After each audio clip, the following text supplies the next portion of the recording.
Boa tarde, pessoal. Tudo jóia? Tudo bom? Como vocês estão? Tudo certo com vocês? Estou fazendo esse videozinho aqui para orientar vocês como clientes nossos aqui do Contábil Ambaia a respeito de um assunto bem importante e que muito poucos empresários dão ênfase, dão importância que esse assunto demanda, que é o princípio da entidade. Eu vou explicar para vocês certinho no decorrer dessa apresentaçãozinha, mostrando para vocês os slides e eu falando e explicando ponto a ponto dos slides que eu preparei para vocês a respeito do conceito do princípio da entidade.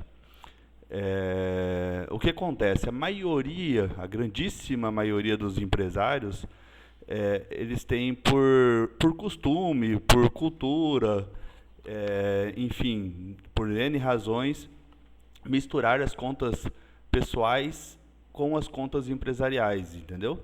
Você tem lá a sua conta da empresa, né, a sua conta bancária da empresa, e você tem lá a sua conta bancária pessoa física, e às vezes o empresário paga a conta da pessoa física na empresa, às vezes ele paga a conta da empresa na pessoa física, enfim, faz um balaio, né, uma mistura dessas contas, o que não é certo, entendeu? O que acaba sendo um erro, e é um erro gravíssimo, conforme eu vou mostrando para vocês aqui no decorrer dos slides. O que é o princípio da entidade? O princípio da entidade é um dos fundamentos principais da contabilidade. Ele preconiza exatamente isso, né? Ele fala exatamente isso, sobre a separação entre o patrimônio da empresa e o patrimônio dos sócios, certo? O que é essa separação? Vocês têm que entender que o patrimônio e as contas correntes, o dinheiro da empresa não é do sócio, entendeu? É da empresa. Por isso que vocês constituíram uma pessoa jurídica, por isso que vocês têm uma empresa. O dinheiro da empresa é o dinheiro da empresa. O dinheiro do sócio é o dinheiro do sócio. Tá, Fred, mas calma aí. A empresa é minha, eu sou o único sócio. Muitas vezes o único sócio, ou enfim, é eu mais um, dois sócios. A gente não tem direito a esse dinheiro? Sim. Vocês têm direito aos lucros que a empresa prover, certo? Como funciona isso? Vocês sabem que as empresas de vocês, elas têm lá suas obrigações. Tem as suas obrigações fiscais, tem essas obrigações com terceiros, tem as suas obrigações trabalhistas, enfim. A empresa não é só entrar dinheiro, né? Existe dinheiro que sai da empresa também para cumprir essas obrigações, certo? Vocês têm que pagar os fornecedores, vocês têm que pagar os impostos, vocês têm que pagar os funcionários, vocês têm que pagar a energia elétrica, a água, a internet, enfim. São N dispêndios, N saídas de dinheiro, certo? Tá. Mas, lá no final do ano, ou até em balanços intermediários, a gente pode apurar esse lucro da empresa. Se a empresa tiver lucro de fato, esse lucro pode ser distribuído para os sócios, sem problema nenhum. Esse é um dos meios do sócio ter direito, ter acesso ao dinheiro que está lá na empresa, certo? É pelo lucro. Outro meio que a gente vai falar adiante é a retirada pro labore. Os sócios administradores da empresa, quem exerce função na empresa, não é meramente cotista, né? Não é meramente um investidor na empresa, ele trabalha na empresa. E por trabalhar na empresa, ele tem direito a uma retirada pro labore. O que é retirada pro labore? A retirada pro labore nada mais é que, em termos, o salário do sócio na empresa, certo? É tudo meio confuso, talvez, para vocês. Vocês vão pensar assim, poxa, mas a empresa é minha. Sim, a empresa é tua, mas a empresa não é você, entendeu? A empresa é tua porque você detém o capital social da empresa, mas a empresa não é você. Vocês têm que entender que existe uma distinção jurídica entre a pessoa física e a pessoa jurídica. São entidades totalmente diferentes e não podem se misturar. Maravilha? Tá. O que é o princípio da entidade? Como eu disse antes, ele preconiza a separação clara entre o patrimônio da empresa e dos sócios. O que acontece? Um dos problemas, né? O que acontece se a gente mistura as coisas, certo? Vamos pensar num cenário em que vocês pagam contas pessoais com o dinheiro da empresa. Nesse cenário em que vocês pagam contas pessoais com o dinheiro da empresa, a Receita Federal pode entender que esses pagamentos, por não serem incorridos em atividades fins da empresa, não é para pagamento de fornecedor da empresa, não é pagamento de energia elétrica da empresa, não é pagamento de água da empresa, não é pagamento de nada inerente à tua atividade. A Receita Federal pode entender que é uma retirada pro labore omitida. O que acontece se ela entender que é uma retirada pro labore omitida? Ela pode tributar esses valores de INSS, né, até 11% sobre o teto previdenciário, né, hoje é 7 mil e pouquinho, mais o imposto de renda da pessoa física, que esse não tem teto, entendeu? Esse pode chegar até 27,5% de imposto de renda, menos a dedução, conforme a tabela do imposto de renda. Então, assim, acaba virando um baita de um problema para a empresa, certo? Esse é um dos problemas. Aqui eu tenho um conceitozinho bem breve de princípio da entidade, até se vocês tiverem interesse de vir aqui no escritório, trocar uma ideia a respeito disso, para a gente aprofundar mais esse conceito e tudo mais. Porque assim, o que acontece, pessoal? Só para deixar bem claro para vocês, a gente vive um mundo fiscal totalmente novo do que a gente vivia 5, 10 anos atrás. O fisco está cada vez mais célere, o fisco está cada vez mais, conforme o dito popular, fechando o cerco mesmo, sabe? Vai chegar um momento em que o jeitinho brasileiro vai acabar. Essa é a verdade, sabe? Isso não está muito longe do que depender de fiscalização. Mas vamos lá, vamos falar para vocês do princípio da entidade. Primeiramente, pessoal, vamos esquecer a parte fiscal de lado e vamos pensar na nossa empresa, Assim como vocês, eu também sou empresário. Primeiro, às vezes vocês pedem para mim, Fred, o que minha empresa teve de lucro? Eu vou falar para vocês, o que ela teve de lucro fiscal, o que eu tenho aqui, é tanto. Agora, o que vocês de fato tiveram de lucro, se vocês misturam conta pessoal com conta pessoa jurídica, se vocês vendem sem emissão de nota, se vocês pagam sem emissão de documento fiscal, se vocês pagam funcionários, às vezes, a valor menor do que no registro da carteira, enfim, são N fatores, fica impossível eu dizer para vocês, com toda a precisão do mundo, o que a empresa teve de lucro. Se fica impossível eu dizer para vocês o que a empresa teve de lucro, aquela contabilidade visada a uma consultoria, a uma formação de tomada de decisão, também é impossível, pessoal. É só para enfatizar para vocês que a contabilidade não precisa necessariamente ser para cumprir obrigação fiscal e obrigação acessória. A gente não precisa necessariamente estar aqui trabalhando para vocês somente para enviar as guias de imposto. A gente pode ser um parceiro no crescimento da empresa de vocês, certo? E aí entra a gestão financeira.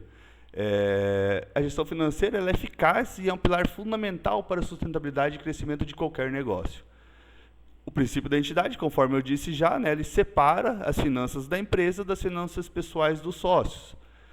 Isso dá à empresa transparência, entendeu? Ela dá à empresa uma transparência que quem olhar as demonstrações contábeis de vocês vão estar vendo exatamente como é a empresa de vocês, entendeu? O que acontece? Muitas vezes vocês solicitam para nós aqui, Fred, a gente precisa de um faturamento, de uma previsão de um faturamento para banco. Esse faturamento para banco, pessoal, é enviado exatamente conforme os documentos fiscais que vocês emitem. Se vocês tiverem em mente uma legalidade fiscal, esse faturamento com certeza vai ser maior e a obtenção de crédito, né, o limite de crédito de vocês também será maior, entendeu? Esse é um dos benefícios só. Conforme eu disse antes, a gente está aberto para conversar, para explicar isso pessoalmente, ou se vocês quiserem mandar no próprio WhatsApp as dúvidas, a gente responde. A gente tem toda a paciência do mundo para responder, porque esse eu acho um assunto de suma importância. Aqui a gente vai falar um pouquinho sobre a importância dessa separação financeira. A separação de contas é essencial por um motivo bem óbvio, para evitar confusões e assegurar uma gestão financeira precisa, implicando manter contas bancárias separadas e documentação adequada para transações empresariais. O que acontece? Vamos lá. Na prática, a gente eu já trabalho a contabilidade há algum tempo, né? Venho já de um pai contador e tudo mais, já estou nesse meio há bastante tempo, precisamente desde 2005.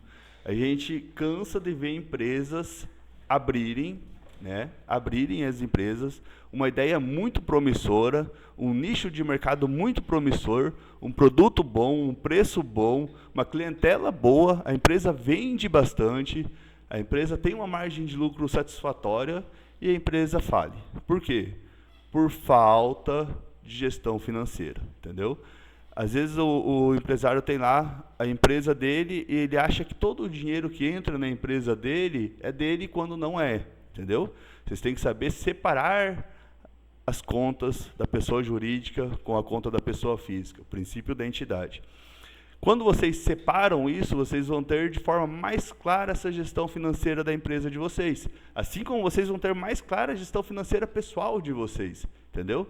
E isso assegura para nós aqui no escritório uma contabilidade muito mais assertiva, muito mais precisa e de forma que a gente consiga entregar para vocês pontos estratégicos na gestão do negócio de vocês, assim como talvez um ponto de equilíbrio, o que vocês têm que vender para suprir aquele custo, assim como talvez um planejamento tributário futuro mais estratégico, pensando talvez no lucro real se a margem é muito pequena, enfim. A gente tem N motivos para acreditar que vocês deveriam seguir à risca o princípio da entidade e a conformidade fiscal, certo? Vamos para o próximo tópico. Os riscos, né? Os riscos de não separar as finanças.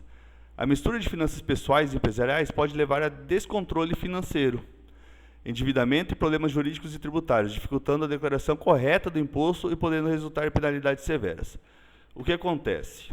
Vamos lá, vamos jogar isso na prática. Quando vocês misturam as finanças pessoais e empresariais, um dos pontos, e talvez o mais crucial de tudo, é que o fisco pode desqualificar a personalidade jurídica da tua empresa, certo? Por exemplo, vocês vão lá e constituem uma empresa sobre cotas de responsabilidade limitada. O que é uma empresa sob cotas de responsabilidade limitada? Os sócios respondem perante a empresa somente até onde o capital é integralizado, somente sobre o capital social da empresa, certo? E trocando em miúdos, a sociedade limitada é isso, ele responde somente pelo capital integralizado. Bom, se ele responde somente pelo capital integralizado, se a empresa no percorrer do percurso dela tiver percalços e não está legal, e a empresa talvez falir e ficar endividada e tudo mais, o patrimônio desse sócio não vai ser afetado, entendeu? Porém, veja bem, se vocês misturam as contas, se você está pagando conta da pessoa física lá com o dinheiro da empresa, se você está pagando suas contas pessoais com o dinheiro da empresa, essa qualificação jurídica da pessoa jurídica, essa blindagem da pessoa jurídica pode ser desqualificada e essa ação de cobrança do fisco, fornecedores e tudo mais, pode sim afetar o seu patrimônio pessoal, entendeu? Porque não existiu, você não tratou com uma discrepância entre pessoa jurídica e pessoa física. Bom, se no momento em que você, como pessoa jurídica, pagava as contas da pessoa física, o fisco vai falar assim, poxa, mas se ele pagava as contas como pessoa física, então a empresa também é a pessoa física. Ele desqualifica essa personalidade jurídica da pessoa jurídica, entendeu? Isso é um grande problema, certo? Além do que eu falei lá atrás, da Receita poder interpretar isso como uma retirada pro labore e tributar como pessoa física esses pagamentos que você fez lá na pessoa física. Esse aqui é um outro ponto crucial, gente. Isso aqui sai um pouquinho do princípio da entidade, mas ele converge no princípio da entidade, entendeu? O fim dele é em torno do princípio da entidade, que são as entradas e saídas de dinheiro sem documentação. Isso aqui é muito importante falar para vocês. A gente vê bastante clientes que têm lá, né, nos extratos entrada de dinheiro Pix, cartão, enfim, qualquer tipo de entrada de dinheiro não aportado com documento fiscal. Às vezes tem cliente nosso que tem lá 20 mil reais de entrada de dinheiro durante o mês e emitiu 5 mil reais de nota fiscal. O que eu tenho falado para os clientes nossos? Gente, isso é uma fratura exposta, isso é um tiro no pé mesmo. Né? Vocês vão falar assim, poxa, então não vou mandar os extratos bancários para o Fred, porque não preciso mandar os extratos bancários para ele, porque ele vai saber o que eu estou faturando. Antes de vocês pensarem nisso, a Receita Federal já sabe o que vocês estão faturando. Entendeu? Então não adianta esconder, não adianta tampar o sol com a peneira, que o sol vai continuar entrando. Esses rendimentos, a Receita já sabe antes mesmo de vocês pensarem em mandar o extrato para a gente. Eles já sabem o que está movimentando a tua conta bancária, entendeu? Existe um convênio com o Confas, até mandei para vocês a cartinha explicando, mandamos textos explicando, existe um convênio com o Confas em que os bancos são obrigados a informar para a Secretaria de Fazenda do Mato Grosso do Sul, e a Secretaria de Fazenda do Mato Grosso do Sul tem um convênio com a Receita Federal para informar a Receita Federal, certo? Então, todas as movimentações bancárias de vocês estão no Big Brother, estão visíveis para todos os órgãos fiscais, entendeu? E quais que são os problemas da saída? Os problemas da saída eu já mencionei anteriormente, entendeu?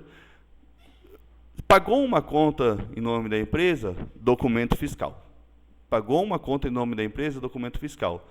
Ah, tá, mas então eu vou lá e vou gastar dinheiro no restaurante, vou gastar dinheiro com uma viagem, vou pegar a nota fiscal em nome da empresa. É inerente à sua empresa? Esses gastos fazem parte do operacional da sua empresa? Se eles não fazem, gente, não adianta, são gastos pessoais. Você pode até colocar em nome da empresa, mas o fisco vai entender que é gastos pessoais. E eles vão glosar essas despesas e pode sim, por premissa legal, entender que é uma retirada prolabore omissa. Se é uma retirada prolabore omissa, ele pode tributar INSS e Imposto de Renda, conforme eu disse anteriormente. Entendeu? Tá. Mas tudo bem, Fred, você falou só os problemas até agora. O que a gente faz para resolver esses problemas?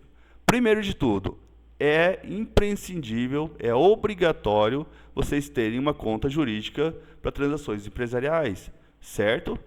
Ah, Fred, então eu sou obrigado a abrir uma conta jurídica para a empresa? Sim, você é obrigado a abrir uma conta jurídica para a empresa.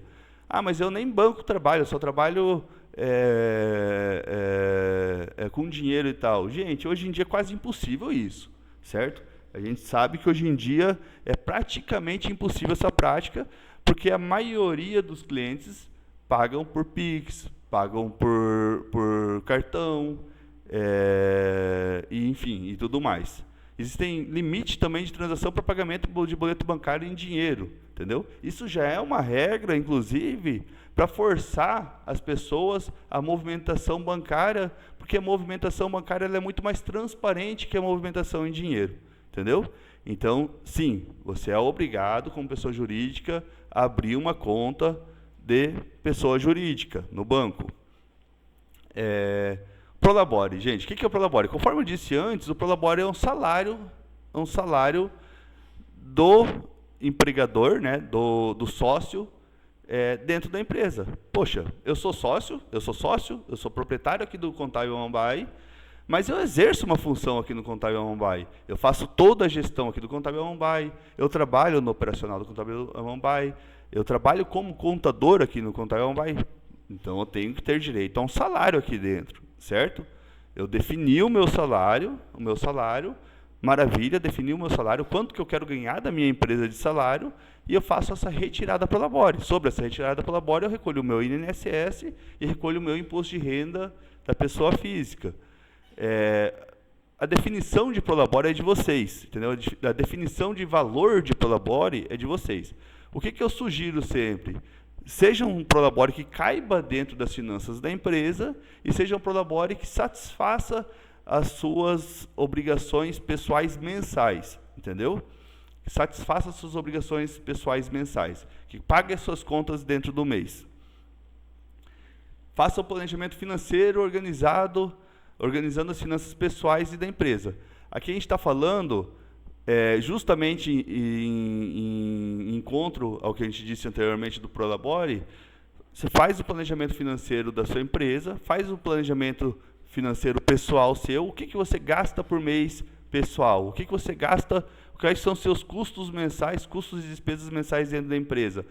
Se meus gastos pessoais cabem dentro do meu salário dentro da empresa? Cabe? Maravilha, vamos fazer uma retirada pela Prolabore nesse valor e vamos pagar ao sócio essa retirada pela Prolabore. Essas finanças pessoais minhas são maiores do que o meu financeiro, do que sobra dinheiro na minha empresa. Gente, é hora de vocês se adequarem e pensarem que talvez os seus gastos, as suas finanças pessoais estão em desencontro com o que você ganha dentro da sua empresa, entendeu? Estão em desencontro com a lucratividade da sua empresa. É hora de vocês pensarem, analisarem e talvez frearem um pouquinho os gastos pessoais. Maravilha? Isso a gente está falando assim, estou falando isso para vocês como até um consultor financeiro, porque a gente vê muitas e muitas empresas quebrarem justamente por causa desse motivo. Acompanhar as movimentações do negócio para manter controle de fluxo de caixa. Isso aqui é importantíssimo, né? Eu acredito que vocês já façam, se não fazem, já deveriam estar fazendo, sabe? Não existe empresa que você não tenha um controle financeiro dela. Você tem que ter o controle do teu fluxo de caixa.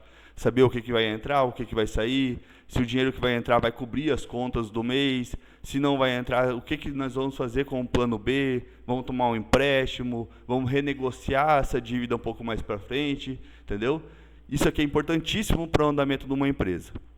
Faça reservas financeiras separadas para emergências pessoais e empresariais. Quando se fala reserva dentro da empresa, é o chamado capital de giro. Eu acho que todas as empresas, em qualquer segmento, têm que ter um capital de giro para se manter por um período nebuloso, entendeu? A gente enfrentou aí a pandemia, né? A gente enfrentou a pandemia que deu uma freada na nossa economia e tudo mais. Existiram várias e várias empresas que não tinham essa reserva e acabaram quebrando por falta de uma reserva emergencial.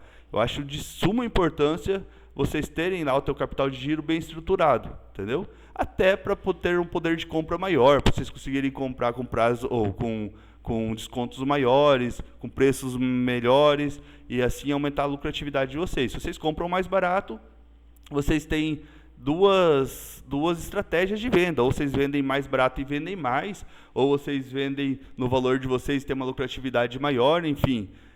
Isso vai da gestão empresarial de cada um. Mas é importante você ter esse dinheiro para uma emergência e esse dinheiro para o teu fluxo de caixa mesmo, entendeu? Esse dinheiro para o teu capital de giro mesmo.